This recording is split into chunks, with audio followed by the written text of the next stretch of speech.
மாதம் 1,50,000க்கு குறைவாக இருந்தால் அல்லது வருடாந்த இயர்எஃப் அசஸ்மெண்ட் என்று சொன்னோம், ஒரு 12 மாதத்துக்கு உங்களுக்கு 18 லட்சத்துக்கு குறைவாக வருமானம் இருந்தால் நீங்கள் டின் நம்பரை வைத்திருந்தால் கூட நீங்கள் வரி செலுத்த வேண்டியது அவசியமில்லை.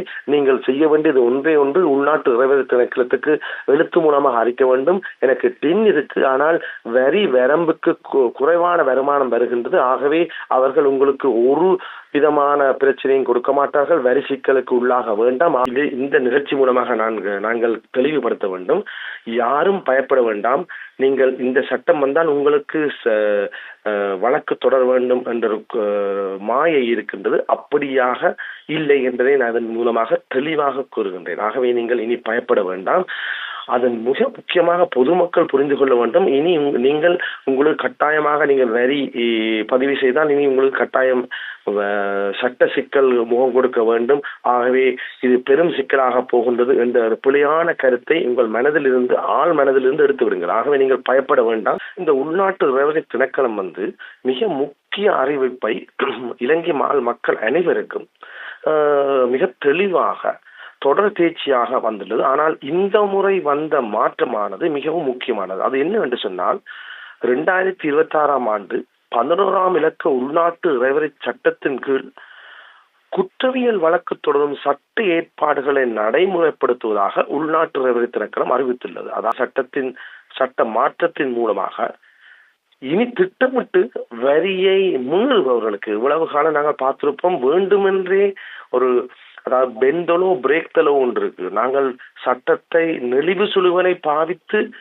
நாங்கள் வரி சலுகைகளை பெற்றுக்கொள்ளலாம். ஆனால் சட்டத்தை மீறுபவர்களுக்கு, அவ்வாறானவர்கள் இனங்காணப்பட்டால் அவர்களுக்கு எதிராக நீதிமன்றத்தில் குற்றவியல் வழக்கு, அதாவது பீனல் ப்ரொவிஷன் என்று சொல்லுவோம், வரி நிர்வாகத்தை வலுப்படுத்த வேண்டும். என்று சொன்னால் எமது வரி கடந்த காலத்தில் கடந்த சுதந்திரமடைந்த காலத்திலிருந்து எமது வரி நிர்வாகத்தில் பாரிய சிக்கல்களும் ஒரு தெளிவில்லாத தன்மைகளும் ஒரு நடுவல் போக்கான செய்ய முடியும். ஏனென்று சொன்னால் உள்நாட்டு இறைவரி திணைக்களத்தில் வேலை செய்பவர்களுக்கு கூட இது ஒரு கஷ்டமாக இருக்கும். தாங்கள் கடினமாக அல்லது கடமையை செய்யும் பொழுது சட்டத்தை பின்பற்ற முடியாமல் அவர்களுக்கும் திணறிக் கொண்டிருந்தார்கள். அதே மாத்திரம் வரி செலுத்துபவர்கள் கூட தாங்கள் நன்றாக செலுத்தினால் கூட மீண்டும் மீண்டும் அவர்கள் ஹராஸ் பண்ணப்படுகின்றார்கள் போன்ற ரெண்டு பக்கமும் ஒரு குறையை கண்டு கொண்டிருந்தார்கள். நாங்கள் வரி விகிதங்களை தொடர்ச்சியாக அதிகரிப்பது ஒரு சாத்தியம் இல்லைன்னு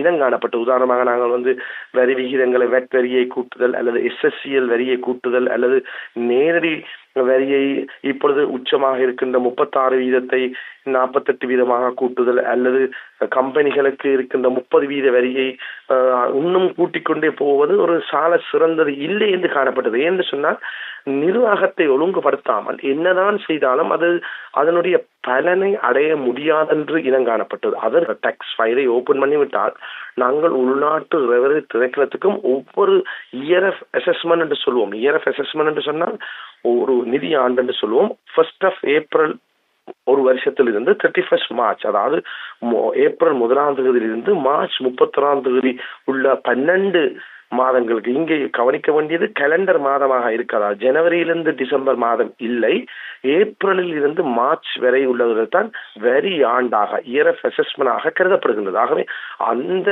காலாண்டு இயர்எஃப் அசஸ்மெண்டுக்குரிய வருட ஆண்டுக்குரிய வருமானத்தை அறிவிக்க வேண்டும். அது மாத்திரமல்லாது இன்கம் டேக்ஸ் ரிட்டர்னை ஃபைல் பண்ண வேண்டும். அதாவது வரி அறிக்கையை தாக்கல் செய்ய வேண்டும். ஒவ்வொரு வருஷமும் குறிப்பிட்ட, அதாவது நாங்கள் வரியை குவார்டர்லி பேசிஸ் கட்ட வேண்டும், 3 மாதமாக கட்ட வேண்டும்.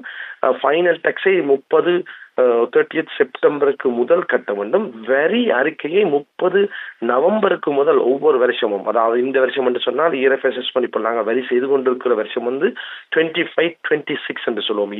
இயர்எஃப் அசஸ்மெண்ட் 20-25 26 என்று சொல்லுவோம். 2025-26 இதனுடைய வரி அறிக்கையை நாங்கள் வரியை முழுக்க கட்ட வேண்டும். 30th செப்டம்பர் வரி அறிக்கையை இன்கம் டேக்ஸ் ரிட்டர்னை நாங்கள் கொடுக்க வேண்டும். 30th நவம்பருக்கு முதல் அனைவரும் கொடுக்க கேட்கப்பட்டுள்ளார்கள். வணக்கம் நேர்களே, மீண்டும் மற்றும் ஒரு விடியும் வேளை நிகழ்ச்சியூடாக இன்றைய தினமும் நேர்களே உங்களை சந்திப்பதிலே மிக்க மகிழ்ச்சி. இன்று ஜூலை மாதம் 23ஆம் தேதி வியாழக்கிழமை, தமிழுக்கு வருடம் ஸ்ரீ பராபவ ஆண்டு ஆடி 7வது நாள். கலந்துரையாடல் நிகழ்ச்சிக்குள் நுழைகிறோம். இன்று நாங்கள் தற்போது அரசின் வரி அறவீட்டு கொள்கை, அதே போன்று வரி செலுத்துகின்ற தன்மை இல்லாவிட்டால் பாங்கு முன் எப்பொழுதும் இல்லாதவாறு தற்போது மக்கள் மத்தியிலே அதிக ஒரு கவனத்தை செலுத்தப்பட்டிருக்கிறது. அதே போன்று இலகுபடுத்தப்பட்ட மற்றும் நீதியான முறையிலான இந்த வரி அறவீடு தொடர்பிலே மக்கள் தவறான பிரச்சாரங்கள், போலி பிரச்சாரங்கள், மேலும் தவறான வழி நடத்துதல்கள் இவற்றுக்கு அகப்படாது சரியான தெளிவோடு அவர்கள் இதில் செயற்படுவது இல்லை என்றால் இது தொடர்பான விளக்கங்களை பெற்றுக்கொள்வது பற்றி நாங்கள் அவ்வப்போது நிகழ்ச்சியிலே உங்களுக்கு தெரியப்படுத்தி வருகிறோம், கலந்துரையாடல்களை மேற்கொண்டு வருகிறோம். அந்த வகையிலே இன்றைய தினம் வரி மற்றும் முகாமைத்துவ ஆலோசகரும் பட்டய கணக்காளருமாகிய AGS சுவாமிநாதன் சர்மா அவர்களை எங்களுடைய நிகழ்ச்சியிலே சந்திக்கின்றோம். வணக்கம் பட்டய கணக்காளர், வரி மற்றும் முகாமைத்துவ ஆலோசகர் AGS சுவாமிநாதன் சர்மா அவர்களே. வணக்கம் ஜாகேஷன், உங்களுக்கும் நேர்கள் அனைவருக்கும் இனிய காலை வணக்கம். எப்படி சுகமா இருக்கீங்களா? ஆம், மிக்க சுகமாக இருக்கிறோம், நலமாக எங்களுடைய நேர்களோடு. அதே போல இலங்கையிலே தற்போது இந்த வரி அமுலாக்கத்தில் ஒரு புதிய அத்தியாயமாக தற்போது ஒரு முறைமைப்படுத்தப்பட்ட, அதே போன்று இற்றைப்படுத்தப்பட்ட இந்த வரி முகாமைத்துவ முறையானது அமுலாகி வருகின்றமே நாங்கள் பார்க்கிறோம். அண்மையிலே உள்நாட்டு இறைவரி திணைக்களம் வெளியிட்டிருக்கக்கூடிய அறிவிப்பு குறித்து எங்களுடைய நிகழ்ச்சியிலே நாங்கள் கலந்துரையாடலை ஆரம்பிக்க முதலில் நீங்கள் கருத்துக்களை தர முடியுமா? ஆமாம், நிச்சயம். நல்ல டாபிக்கை நீங்கள் உடனே, அதாவது மக்களுக்கு தேவையான அனைத்து சுடச்சுட என்று சொல்லுவோமே அந்த வகையில் நீங்கள் எடுக்கிறீங்க. அதற்கு முதல் உங்களுக்கும் உங்கள் பணிப்பாளருக்கும் வாழ்த்துக்களை தெரிவித்துக் கொள்கின்றேன். இந்த முறை வந்தால் இலங்கையில வரி அமலாக்கத்தில் ஒரு புதிய அத்தியாயம் உருவாக்கப்பட்டுள்ளது என்றுதான் நான் எனது பார்வையில் நான் கருதுகின்றேன். என்று சொன்னால், இந்த உள்நாட்டு ரெவன்யூ திணைக்களம் மிக முக்கிய அறிவிப்பை இலங்கை மக்கள் அனைவருக்கும் மிக தெளிவாக தொடர் தேர்ச்சியாக வந்துள்ளது. ஆனால் இந்த முறை வந்த மாற்றமானது மிகவும் முக்கியமானது. அது என்னவென்று சொன்னால், 2026ஆம் ஆண்டு 11ஆம் இலக்க உள்நாட்டு இறைவரி சட்டத்தின் கீழ் குற்றவியல் வழக்கு தொடரும் சட்ட ஏற்பாடுகளை நடைமுறைப்படுத்துவதாக உள்நாட்டு இறைவரி திணைக்களம் அறிவித்துள்ளது. அதாவது இவ்வளவு காலமும் வரி செலுத்தாதவர்களுக்கு ஒரு எஸ்டிமேட் ஆஃப் டாக்ஸ், அதாவது வரி மதிப்பீடு செய்வார்கள். அது மாத்திரமல்லாது அதுக்கு ஒரு அபராதம், பெனல்டி என்று சொல்லுவோம். அந்த அபராதத்துக்கும் வரிக்கும் ஒரு வட்டி, இன்ட்ரெஸ்ட் என்று சொல்லுவோம். இந்த நிர்வாக நடவடிக்கைகளை தான் இன்கம் டாக்ஸ் செய்து வந்தார்கள். அதை கூட வரி செலுத்த வேண்டியவர்கள், அதாவது உண்மையாகவே செலுத்த வேண்டியவர்கள் தட்டி கழிச்சு கொண்டு அதை பொருட்படுத்தாத காரணத்தினால் அடுத்த கட்டத்துக்கு நாங்கள் செல்ல வேண்டும் என்ற ஒரே ஒரு நோக்கத்திற்காக, நாடு அடுத்த கட்டத்துக்கு சென்றால்தான் நாடு அபிவிருத்தி அடைய முடியும், நாங்கள் அனைவரும் அடுத்த கட்டத்துக்கு செல்ல முடியும் என்ற காரணத்தினால் உள்நாட்டு ரெவன்யூ திணைக்களம் குற்றவியல் வழக்கு தொடரும் சட்ட ஏற்பாடுகளை நடைமுறை. அதாவது இனி உள்நாட்டு ரெவன்யூ திணைக்களமே நேரடியாக அந்த வழக்குகளை தொடரக்கூடிய ஏற்பாடுகளை ஏற்படுத்தியுள்ளது. இந்த சட்ட மாற்றத்தின் மூலமாக இனி திட்டமிட்டு வரியை மீறுபவர்களுக்கு, இவ்வளவு காலம் நாங்கள் பார்த்திருப்போம், வேண்டுமென்றே ஒரு, அதாவது பெந்தலோ பிரேக்தலோ ஒன்று இருக்கு. நாங்கள் சட்டத்தை நெளிவு சுழுவனை பாவித்து நாங்கள் வரி சலுகைகளை பெற்றுக்கொள்ளலாம். ஆனால் சட்டத்தை மீறுபவர்களுக்கு, அவ்வாறானவர்கள் இனங்காணப்பட்டால் அவர்களுக்கு எதிராக நீதிமன்றத்தில் குற்றவியல் வழக்கு, அதாவது பீனல் ப்ரொவிஷன் என்று சொல்லுவோம். பீனல் ப்ரொவிஷன் என்று சொன்னால் மிகவும் ஒரு கடுமையாக இருக்க போகின்றது. இது ஒரு நல்ல முடிவாகத்தான் இருக்கின்றது. என்று சொன்னால், நாங்கள் பார்த்திருப்போம், அரசாங்கம் அந்த பல திட்டங்களை கொண்டு வருவதற்கு இந்த வரி மிகவும் முக்கியமாக இருக்கின்றது. ஆகவே ஸ்ட்ரக்சரல் சேஞ்ச், மாற்றம் வேணும் என்று கொண்டு வந்தார்கள் இந்த அரசாங்கம். அந்த முறைமையின் ஒவ்வொரு செங்கலை செதுக்குவது போன்று, ஒவ்வொரு செங்கல்களை வைத்து ஒரு கோட்டையை கட்டுவது போன்று இந்த அரசாங்கத்தினுடைய இந்த வரி மாற்ற கொள்கையானது இருக்கின்றது. ஆகவே இதுதான் இந்த இறைவரி திணைக்களம் கொண்டு வந்துள்ள மிக மிக உச்சமான லேட்டஸ்ட் சேஞ்ச் என்று சொல்லலாம். இனி வரி செலுத்தாமல் திட்டமிட்டு வேண்டுமென்றே வரி செலுத்தாமல் மீறுபவர்களுக்கு குற்றவியல் வழக்கு தொடரப் போகின்றது. அதுதான் இந்த மாற்றம். அதன்படி இந்த நிகழ்ச்சியை நாங்கள் மேற்கொண்டு கதைப்போம் என்று நினைக்கிறேன். உண்மையிலே இந்த புதிய சட்டத்தினுடைய அறிமுகம் எப்படி அறிமுகப்படுத்தப்பட்டிருக்கிறது, அதாவது எந்த வகையிலே அறிமுகப்படுத்தப்பட்டிருக்கிறது? ஆமாம் என்று சொன்னால், நான் நல்ல ஒரு கேள்வி என்று சொன்னால், ஒரு சட்டத்தை கொண்டு வருவது என்று சொன்னால் இவ்வளவு காலம் இல்லாமல் ஏன் இந்த புதிய சட்டம் என்று கேட்பது மிகவும் அருமையான கேள்வி. மிக முக்கிய காரணம், நாங்கள் 2022 பாரிய பொருளாதார நெருக்கடியை நாங்கள் முகம் கொண்டோம். அதன் காரணமாக நாங்கள் IMF-க்கு சென்று நாங்கள் ஒரு உடன்பாட்டை கையேற்றிருந்தோம். அதில் அவர்களும் சொன்னார்கள், எமது நாடும் இனங்காணப்பட்டுள்ளது, எமது வருமானமானது நிச்சயமாக அதிகரிக்க வேண்டும். அது மாத்திரமல்லாது அந்த அதிகரிப்பை வரி நிர்வாகத்தை வெளிப்படுத்த வேண்டும் என்று எல்லோராலும் இனங்காணப்பட்டது. IMF, உலக வங்கி மற்றும் ஆசிய அபிவிருத்தி வங்கி மற்றும் கடன் கொடுக்கும் நாடுகள், உள்ளூர் நிறுவனங்களாக இருக்கலாம், வெளிநாட்டு நிறுவனங்களாக இருக்கலாம், வெளிநாட்டு வங்கிகளாக இருக்கலாம், அனைத்தும் மீண்டும் தொடர்ச்சியாக சொன்னது வரி நிர்வாகத்தை வெளிப்படுத்த வேண்டும் என்று சொன்னால், எமது வரி இப்ப கடந்த காலத்தில் கடந்த சுதந்திரம் அடைந்த காலத்திலிருந்து எமது வரி நிர்வாகத்தில் பாரிய சிக்கல்களும் ஒரு தெளிவில்லாத தன்மைகளும் ஒரு நடுவல் போக்கான செய்ய முடியும். ஏனென்று சொன்னால், உள்நாட்டு வரி திணைக்களத்தில் வேலை செய்பவர்களுக்கு கூட இது ஒரு கஷ்டமாக இருக்கும். தாங்கள் கடினமாக அல்லது கடமையை செய்யும் பொழுது சட்டத்தை பின்பற்ற முடியாமல் அவர்களுக்கும் திணறிக் கொண்டிருந்தார்கள். அதே மாத்திரம் வரி செலுத்துபவர்கள் கூட தாங்கள் நன்றாக செலுத்தினால் கூட மீண்டும் மீண்டும் அவர்கள் ஹராஸ் பண்ணப்படுகின்றார்கள் போன்ற ரெண்டு பக்கமும் ஒரு குறையை கண்டு கொண்டிருந்தார்கள். இந்த நேரத்தில் அரசாங்கம் இந்த புதிய சட்டத்தை கொண்டு வந்துள்ளது. அரசாங்கத்துடைய வருமானத்தை நிச்சயமாக அதிகரிக்க வேண்டும், அதே நேரம் வரி நிர்வாகத்தை வலுப்படுத்த வேண்டும் என்ற மிக முக்கிய காரணத்திற்காகத்தான் இது கொண்டு வரப்பட்டது. அது மாத்திரமல்லாத நாங்கள் வரி விகிதங்களை தொடர்ச்சியாக அதிகரிப்பது ஒரு சாத்தியம் இல்லை என்று இனங்காணப்பட்டது. உதாரணமாக நாங்கள் வரி விகிதங்களை வெட் வரியை கூட்டுதல் அல்லது SSCL வரியை கூட்டுதல் அல்லது நேரடி வரியை இப்பொழுது உச்சமாக இருக்கின்ற 36% 48% கூட்டுதல் அல்லது கம்பெனிகளுக்கு இருக்கின்ற 30% வரியை இன்னும் கூட்டிக் கொண்டே போவது ஒரு சால சிறந்தது இல்லை என்று காணப்பட்டது. என்று சொன்னால், நிர்வாகத்தை ஒழுங்குபடுத்தாமல் என்னதான் செய்தாலும் அது அதனுடைய பலனை அடைய முடியாதென்று இனங்காணப்பட்டது. அதன் காரணமாகத்தான் மிக முக்கியமாக வரி செலுத்த வேண்டிய அனைவரும் தமது வரியை செலுத்த வேண்டிய உள்நாட்டு இறைவரி திணக்கத்தில் பதிவு செய்ய வேண்டும் என்று கோடிட்டு காட்டப்பட்டுள்ளது. இது மீண்டும் மீண்டும் தெரியப்படுத்தப்பட்டுள்ளது. கடந்த வாரம் கூட நாங்கள் பார்த்திருப்போம். வரி வாரமாக அரசாங்கம் அறிவித்து மக்களுக்கு தொடர்ச்சியாக அறிவூட்டல்களை கொண்டு வந்துள்ளது. இதுக்கு உள்நாட்டு இறைவரி திணைக்களத்தின் பங்கும் மிகவும் சால சிறந்தது இந்த இடத்தில் நான் கூறுகின்றேன். அது மாத்திரமல்லாது இந்த பதிவு செய்வதில், அதாவது உள்நாட்டு இறைவரி திணைக்களத்தில் நாங்கள் பதிவு செய்வது மாத்திரமல்லாது நமது வருமானத்தை அறிவிக்க வேண்டும். உதாரணம், நாங்கள் டாக்ஸ் ஃபைலை ஓபன் பண்ணிவிட்டால் நாங்கள் உள்நாட்டு இறைவரி திணைக்களத்துக்கும் ஒவ்வொரு இயர் ஆஃப் அசஸ்மெண்ட் என்று சொல்லுவோம். இயர் ஆஃப் அசஸ்மெண்ட் என்று சொன்னால் ஒரு நிதி ஆண்டு என்று சொல்லுவோம். 1 April ஒரு வருஷத்திலிருந்து 31 March, அதாவது ஏப்ரல் 1 மார்ச் 31 உள்ள 12 மாதங்களுக்கு இங்கே கவனிக்க வேண்டியது கேலண்டர் மாதமாக இருக்கிறதா. ஜனவரியிலிருந்து டிசம்பர் மாதம் இல்லை, ஏப்ரலில் இருந்து மார்ச் வரை உள்ளவர்கள் தான் வரி ஆண்டாக இயர் ஆஃப் அசஸ்மெண்டாக கருதப்படுகின்றது. ஆகவே அந்த காலாண்டு இயர் ஆஃப் அசஸ்மெண்டுக்குரிய வருட ஆண்டுக்குரிய வருமானத்தை அறிவிக்க வேண்டும். அது மாத்திரமல்லாது இன்கம் டேக்ஸ் ரிட்டர்னை ஃபைல் பண்ண வேண்டும், அதாவது வரி அறிக்கையை தாக்கல் செய்ய வேண்டும். ஒவ்வொரு வருஷமும் குறிப்பிட்ட, அதாவது நாங்கள் வரியை குவார்டர்லி பேசிஸ் கட்ட வேண்டும், 3 மாதமாக கட்ட வேண்டும்.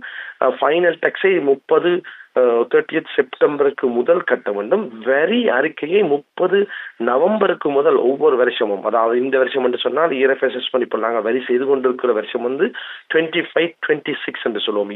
இயர் ஆஃப் அசஸ்மெண்ட் 20, 25, 26 என்று சொல்லுவோம். 2025, 26 இதனுடைய வரி அறிக்கையை நாங்கள் வரியை முழுக்க கட்ட வேண்டும் 30 செப்டம்பர்.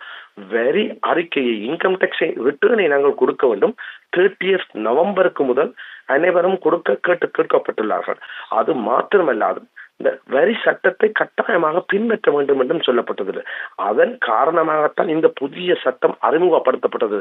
இவ்வளவு காலமும் இருந்தாலும் பெனல்ட்டியும் எஸ்டிமேஷனும் அந்த இன்ட்ரெஸ்டும் மாத்திரம் இருந்தது கையோட இந்த சட்ட சிக்கல்களையும் இணைப்பதன் காரணமாக இனி இந்த கடமைகளை ஒரு ஒரு கட்டாய கடமையாக எமது வாழ்நாளில் நாம் செய்ய வேண்டிய ஒரு மிக முக்கிய கடமையாக இனி கருத வேண்டும் என்ற காரணத்திற்காகத்தான் இந்த மாற்றங்களும் கொண்டு வரப்பட்டது. இதன் காரணமாகத்தான் கொண்டு வரப்பட்டுள்ளது என்று நான் இனம் காணுகின்றேன்.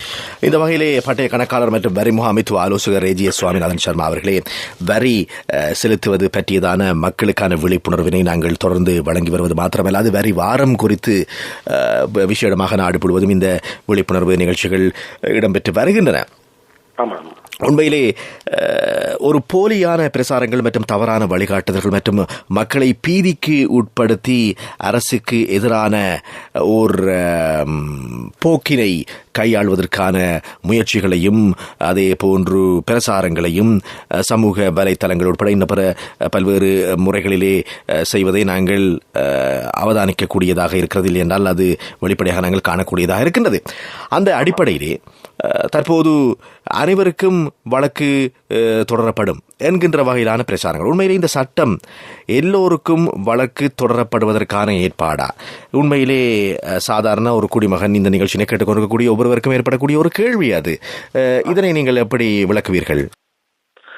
உண்மையிலே ஒரு சிறந்த கேள்வி. இது நான் பார்த்தேன். கடந்த ஒரு இந்த சட்டம் அமலாக்கல் வந்த பின் நீங்கள் சொன்னது போன்று பத்திரிகைகளுமே இருக்கலாம், எதிர்கட்சியாக இருக்கலாம், மற்றும் சோசியல் மீடியாவில் போட்டு சொல்வார்களே இந்த சட்டத்தை கிளிகிளி என்று கிழித்துக் கொண்டிருந்தார்கள். ஆனால் இது இந்த நிகழ்ச்சி மூலமாக நாங்கள் தெளிவுபடுத்த வேண்டும்.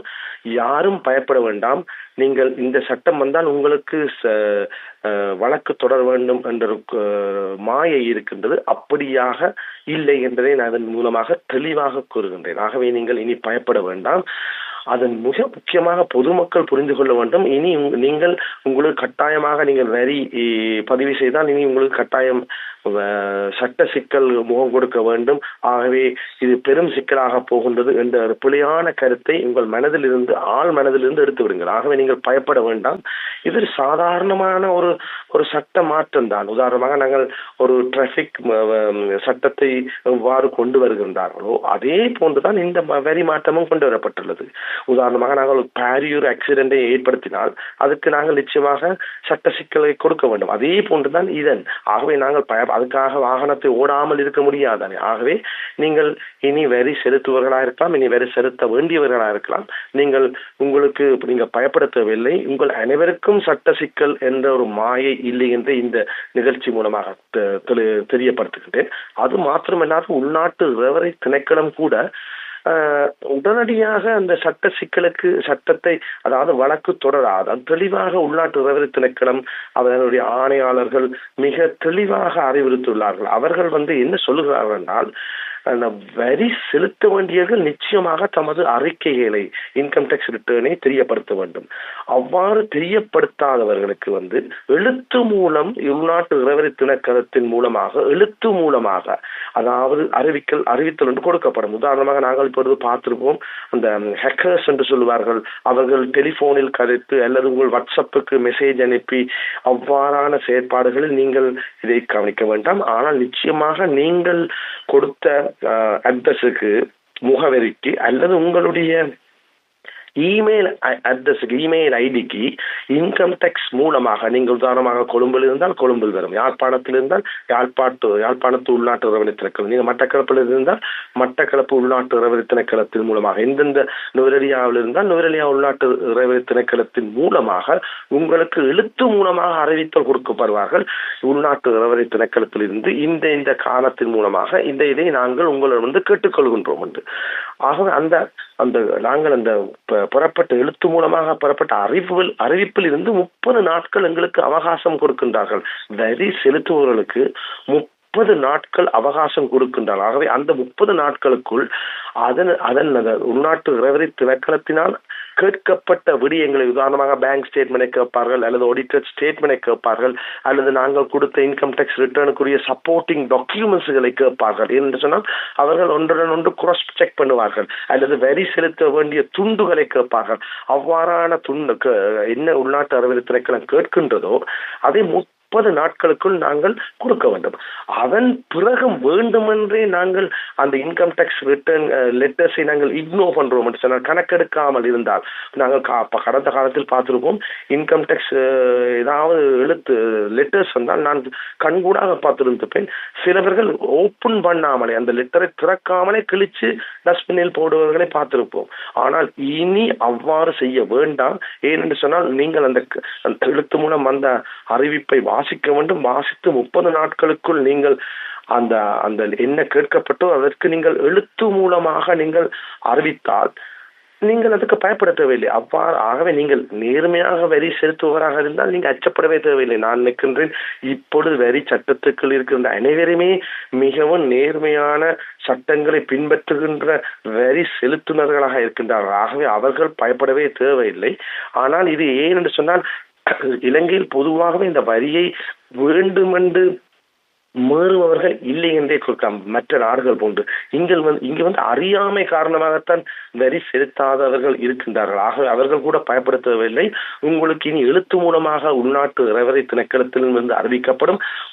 அந்த லெட்டரில் இருந்து, டேட்டில் இருந்து, திகதியில் இருந்து 30 நாட்களுக்குள் நீங்கள் ஏதாவது ஒரு ரிப்ளை கொடுக்கணும். அப்பீல் என்று சொல்லுவோம். அந்த அப்பீலை கொடுத்துட்டால் நாங்கள் இருந்தால் கொடுக்கலாம், அல்லது கொடுக்க போகின்றோம், எங்களுக்கு இன்னும் கால அவகாசம் வேண்டும் என்று கூட கேட்கலாம்.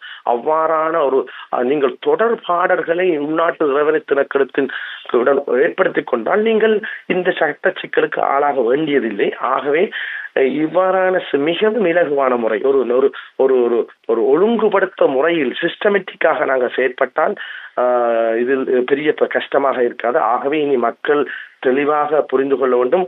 வரி இருக்கின்ற அனைவருக்குமே சட்ட சிக்கல் ஏற்படுகின்ற என்ற தவறை நீங்கள் அறவே நீக்கிவிட்டு இனி வரி சட்டத்தை ஏனைய சட்டம் போன்று மிகவும் இலகுவாக பின்பற்ற வேண்டியதான் அரசாங்கமும் உள்நாட்டு இறைவரை திணைக்களமும் கேட்டுக்கொள்ளுகின்றது என்று நான் இந்த நிகழ்ச்சி மூலமாக சொல்லுகின்றேன். நாம் வரி செலுத்துகை தொடர்பாக மக்கள் மத்தியில் பீதியை கிளப்புகின்ற, இல்லாவிட்டால் தவறான திசை திருப்புகின்ற முறையிலான விஷம பிரச்சாரங்கள் உட்பட மக்கள் தெரிந்து கொள்ள வேண்டிய அத்தியாவசிய விடயதானங்கள் எவை என்பது பற்றி பட்டய கணக்காளர் மற்றும் வரி முகாமைத்துவ ஆலோசகர் ஏஜிஎஸ் சுவாமிநாதன் சர்மா அவர்களோடு உரையாடிக் கொண்டிருக்கிறோம். நேர்களே, பட்டய கணக்காளர் மற்றும் வரி முகாமைத்துவ ஆலோசகர் ஏஜிஎஸ் சுவாமிநாதன் சர்மா அவர்களே, இந்த வகையான தவறுகளுக்கு இந்த குற்றவியல் நடவடிக்கை எடுக்கப்படுகிறது, அதே போன்றுதான் தண்டனை என்பது பற்றி நாங்கள் சுருக்கமாக குறிப்பிட்டுவிட்டு ஏனைய விடயங்களுக்கு செல்லலாம். ஆமா, முக்கியமாக 3 விடயங்களுக்காக இதை கவனிக்க வேண்டும் என்று உள்நாட்டு இறைவனை திணைக்களம் சொல்லுவது. உதாரணமாக வருமான வரிக்காக பதிவு செய்யாமல் இருந்தால், உதாரணமாக நாங்கள் பார்த்திருப்போம் 18 வயதுக்கு மேற்பட்ட அனைவரும் டின் நம்பர் எடுக்க வேண்டும். டின் நம்பர் எடுத்தால் நிச்சயமாக வரி செலுத்த வேண்டிய அவசியம் இல்லை என்று நான் மிகவும் மீண்டும் சொல்லுகின்றேன். ஆனால் வரி நீங்கள் டின் நம்பரை ஓபன் பண்ணிவிட்டு நீங்கள் வருமான வரி கட்ட வேண்டிய அந்த த்ரெஷோலுக்கு மேலாக இருந்தால் 1.8 மில்லியனுக்கு மேலாகவும் அல்லது ஒரு மாசத்துக்கு 1,50,000 மேல் அதிகமாக இருந்தால் நீங்கள் வருமான வரிக்காக பதிவு செய்ய வேண்டும். அவ்வாறு கட்டாயம் பதிவு செய்யாமல் இருந்தால், பதிவு செய்ய வேண்டியவர்கள் பதிவு செய்யாமல் இருந்தால், மற்றும் அவ்வாறு வருமான வரி அறிக்கை இன்கம் டேக்ஸ் ரிட்டர்னை நீங்கள் தாக்கல் செய்யாமல் இருந்தாலும், மூன்றாவதாக உதாரணமாக நாங்கள் பார்த்திருப்போம் இந்த வித்ஹோல்டிங் டேக்ஸ் மற்றும் அபிட் டேக்ஸ் போன்ற, உதாரணமாக இது யாருக்கு வரும் என்று சொன்னால் இந்த வங்கி மற்றும் வங்கிக்கு வித்ஹோல்டிங் டேக்ஸை அறவிடுகின்றார்கள் இன்ட்ரெஸ்டுக்கு. அது மாத்திரமல்ல வாடகை வருமானம் பெறுபவர்கள் அந்த ஒரு த்ரெஷோல்ட் ஒரு 1,00,000க்கு மேலதிகமாக வரும் பொழுது, அல்லது ஒரு கமிஷன் இன்கமோ அல்லது கன்சல்டன்சி இன்கம் கொடுக்கும் பொழுது வித்ஹோல்டிங் டேக்ஸை உள்நாட்டு இறைவனை திணைக்களத்துக்கு கழித்து கட்ட வேண்டும். ஆகவே அவ்வாறு நீங்கள் கழித்தவர்களாயிருந்து உங்கள் கையில் அரசாங்கத்துடைய காசு இருந்தால் அவர்கள் வித்ஹோல்டிங் டேக்ஸ் ரிட்டர்னை ஃபைல் பண்ண வேண்டும். அது மாத்திரமல்லாது தொழில் கொடுப்பவர்கள், தொழில் வழங்குனர் APIT tax, advance personal income tax என்று சொல்லுவோம், அவ்வாறு கழித்தவர்களும் தொழில் அதாவது எம்ப்ளாயி சார்பாக வரியை கட்ட வேண்டும். ஆகவே இந்த 3 பேர்களும் தங்களுடைய அறிக்கைகளை செய்ய வேண்டும். உதாரணமாக மீண்டும் சொல்கின்றேன், வருமான வரி பதிவு செய்யாமல் கட்ட வேண்டியவர்கள் பதிவு செய்யாமல் இருந்தால், மற்றும் வருமான வரி அறிக்கையை தாக்கல் செய்யாமல் இருந்தால், மற்றும் வித்ஹோல்டிங் டேக்ஸ் அபிட் போன்ற ரிட்டர்ன்களை தாக்கல் செய்யாமல் இருந்தால் அந்த 3 விடயங்களுக்காக நிச்சயமாக நீங்கள் கவனமாக இருக்க வேண்டும். இனி நீங்கள் இதை செய்யாத விடத்து உங்களுக்கு நிச்சயமாக ஒரு அதிகூடிய வரி அதாவது சட்ட சிக்கல் உருவாகும் என்று நான் கருதுகின்றேன். அதே போன்று இந்த அனைவரும் 18 வயதுக்கு மேற்பட்டவர்கள் அனைவருமே இந்த டின் இலக்கத்தை பெற்றிருத்தல் அத்தியாவசியம் என்பது திண்ணம் இல்லாவிட்டால் உண்மை.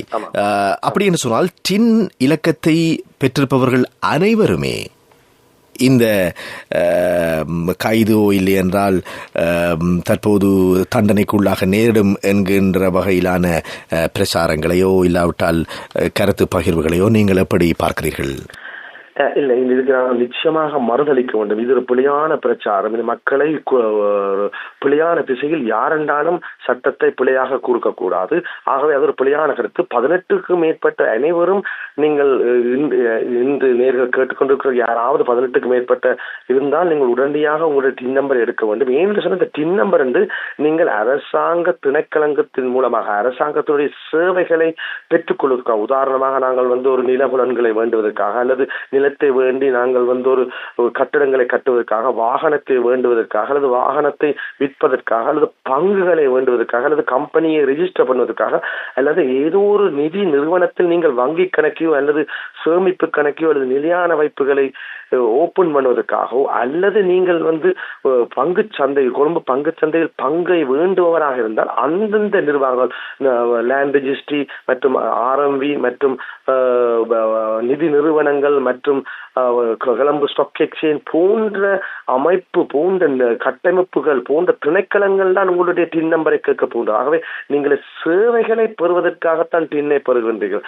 ஆனால் டின்னை பெற்றுக்கொண்டு நீங்கள், நான் ஏற்கனவே சொன்னது போன்று, நீங்க மாத வருமானம் 1,50,000 மேலதிகமாகவோ அல்லது வருடாந்த வருமானம் 18 லட்சத்துக்கு மேலதிகமாக இருந்தால்தான் நீங்கள் வரி கட்ட வேண்டும். ஆகவே நீங்கள் டின்னை பெற்றுக்கொண்டு இந்த த்ரெஷ்ஹோல்டுக்கு குறைவாக இருந்தால் நீங்கள் பயப்பட வேண்டாம்.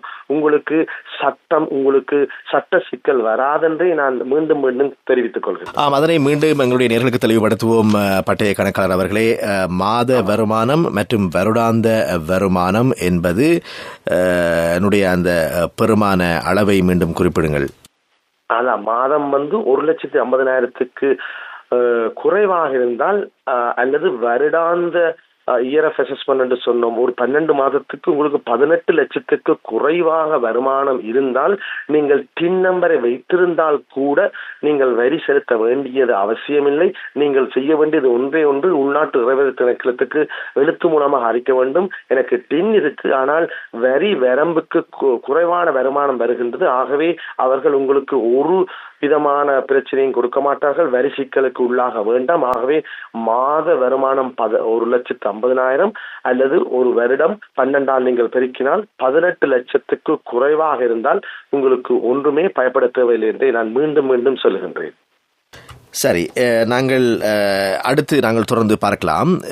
உண்மையிலே நிறுவன இயக்குநர்களாக இருக்கக்கூடியவர்கள், இந்த நிறுவன இயக்குநர்களாக கையாள்பவர்கள், வியாபாரம் செய்பவர்கள், தனிநபர் வியாபாரம் செய்கின்றவர்கள், தனிநபர் வியாபார உரிமையை வைத்திருக்கக்கூடியவர்கள், BR என்று சொல்லப்படக்கூடிய பிசினஸ் ரெஜிஸ்ட்ரேஷன் வைத்துக் கொண்டிருக்கக்கூடியவர்கள், பல வகைப்பட்டவர்கள் எல்லாம் இருக்கின்றார்கள். இவர்கள் வகை பிரித்து நீங்கள் எப்படி அவர்களுக்கான விளக்கங்களை சொல்வீர்கள்? ஆமாம், இலங்கையில் நாங்கள் பார்த்தது நிறைய SME செக்டர்ஸ் இருக்கின்றது. அதாவது small and medium enterprises sectors கூடுதலாக இருக்கின்றது.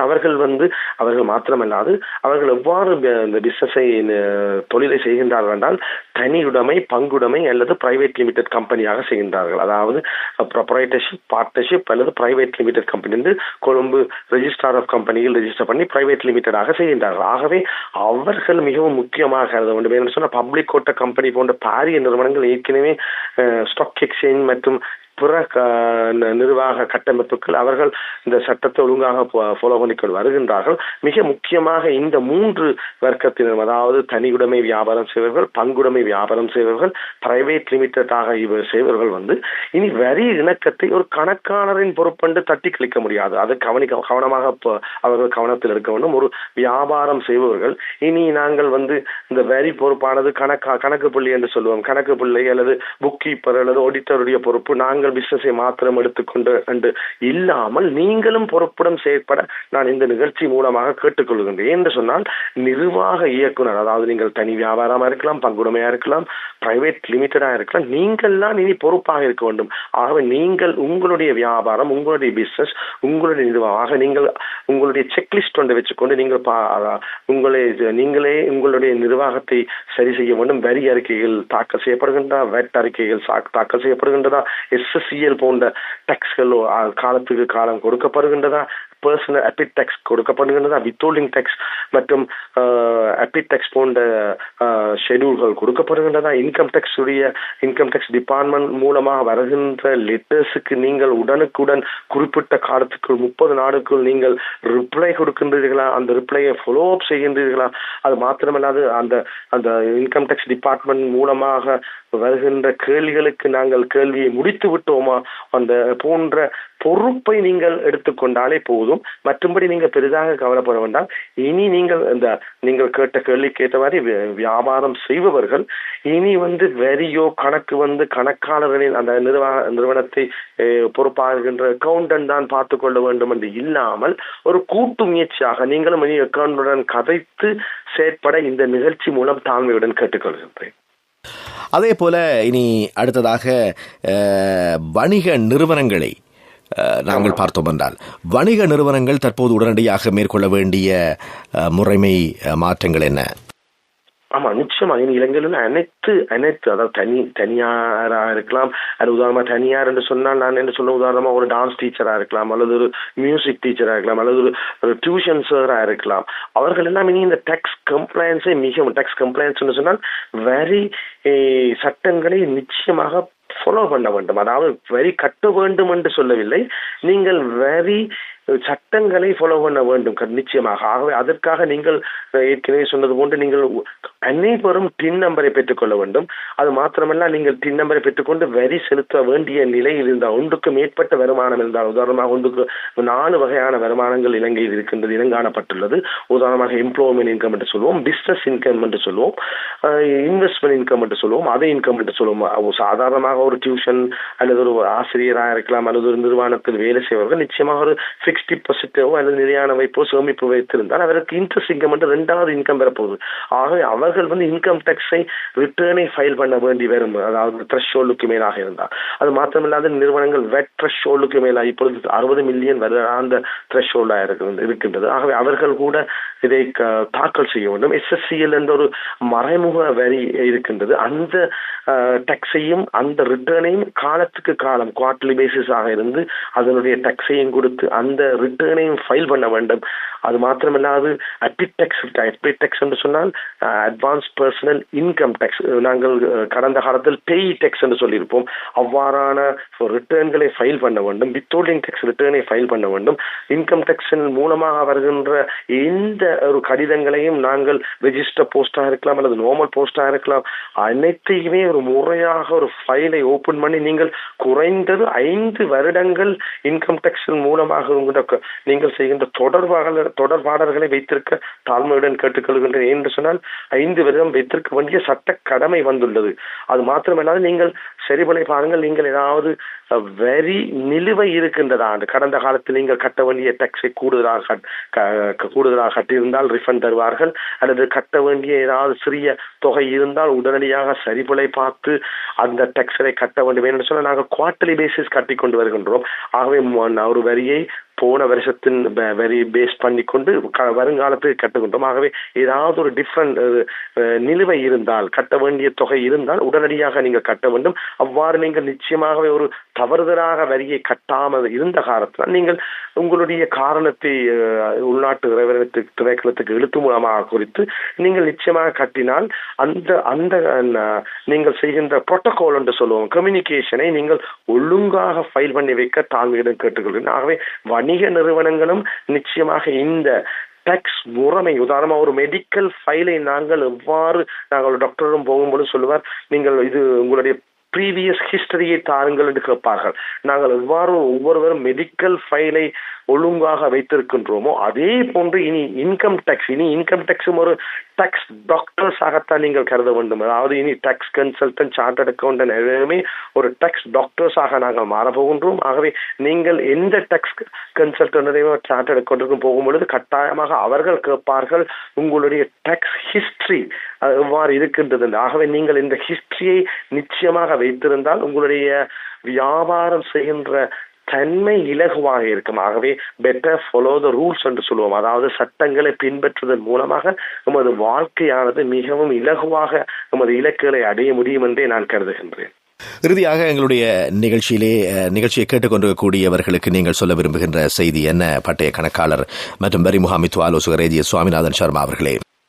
இதில் மிக முக்கியமாக நாங்கள் கருத வேண்டும், இந்த யாராவது வேண்டுமென்றே இந்த சட்டத்தை மீறினால் அவர்களுக்கு 4 லட்சம் வரையும் அபராதம் வரப்போகின்றது.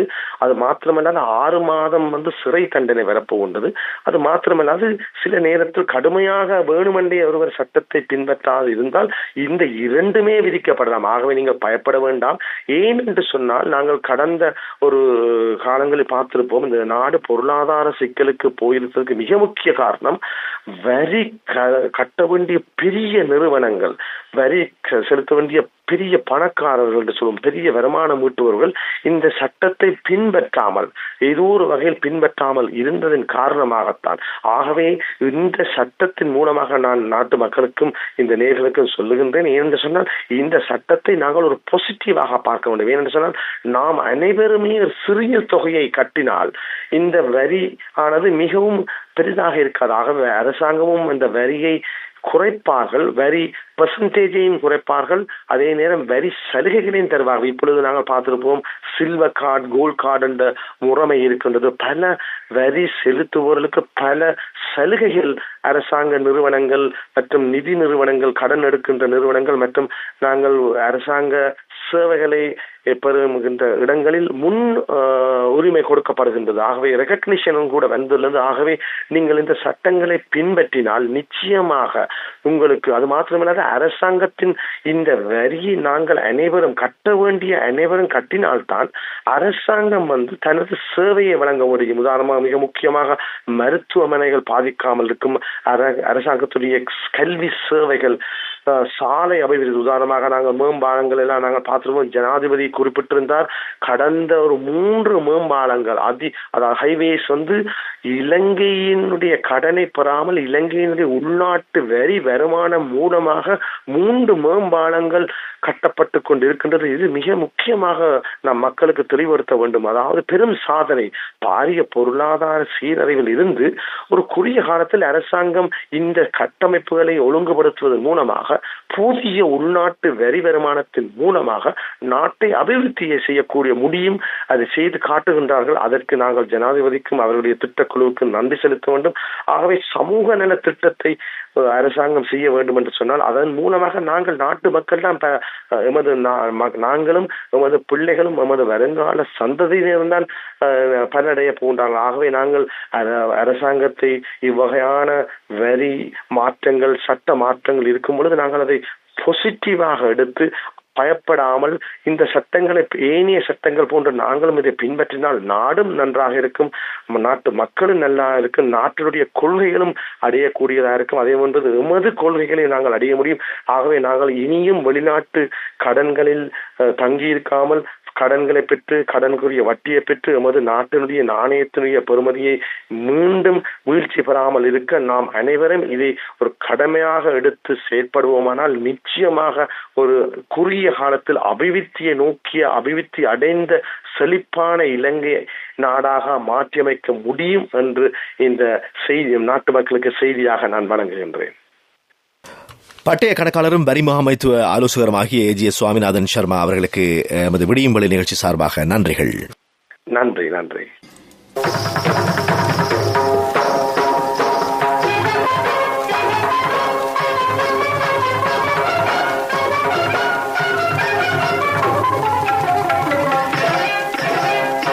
விடியும் வேளை சமகால விவகாரங்களை தாங்கி ஒலிக்கும் நேரடி நிகழ்ச்சி.